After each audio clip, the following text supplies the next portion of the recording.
Hi there, and welcome to my quick tour of the Frazer Price Palette Box. As you can see, they came beautifully packaged along with a little instruction leaflet.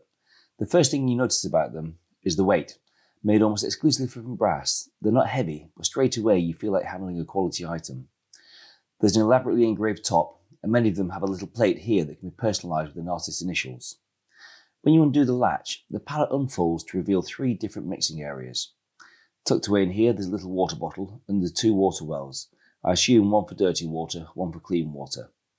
The paints are stored in sliding trays, which I really like, especially because they combine half and full pan quantities, which are really easy to fill with tube pigments, so you can really tailor your palette around which colours you use the most. The mixing areas are all enamelled, and the paint moves about and mixes on these beautifully, really nice and silky. These were first designed to the specifications of an accomplished amateur artist, Frazer Price, back in the 1980s. Manufactured in Shropshire, there are about 5,000 of these sold worldwide between 1985 and the mid-90s. Some of them were also branded and marketed by Talons and Daniel Smith in the States. In a 1996 edition of The Leisure Painter, I stumbled across one of the original ads. When they first came to market, they sold for £28.95, but now they're a little more rare and collectible. I've seen mint condition ones change hands for around the 200 mark on eBay. To put this into perspective, if you take inflation into account between 1985 and 2018, then the equivalent cost for one of these today would be about £86, which is round about how much I paid for the ones that I have. It's rumoured that Winsor & Newton were considering manufacturing these, but they were considered either too glamorous or too expensive to produce. They were, however, keen to make a more cost-effective plastic equivalent, and you can clearly see the similarities between the Frazer Price Palette Box and the Winsor & Newton Field Box. Now then, as much as I love the Frazer Price Box, in terms of practicality, it doesn't suit everything about the way I paint. I personally like to be able to paint with more water on the brush than the flat mixing areas allow for, and I generally like to have more water to hand than these dinky little pots allow.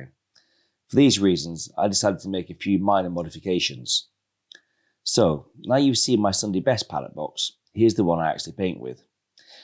I fashioned a little cover out of some old plastic store cards to go over the paints, just to help keep them fresh for a little longer and minimise wet pigments running into neighbouring wells.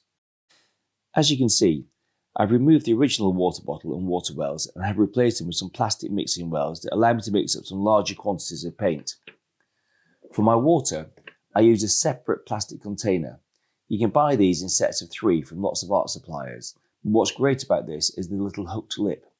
This enables me to hook it over the edge of the box so that I can carry everything easily in one hand. I find this setup perfect for painting anything up to A4 size, which is ideal for sketching with. Here are a few examples of sketches that I've done using this palette. You can see more of my work and follow my weekly blog dedicated to all things watercolour on my website, brusheswithwatercolour.com. If you do get the chance to pick one of these up, I'd jump at it. I'm sure you won't regret it. They're great to paint with, and each one is a really wonderful piece of watercolour history. Thanks for watching, and please do check out my website, brusheswithwatercolour.com.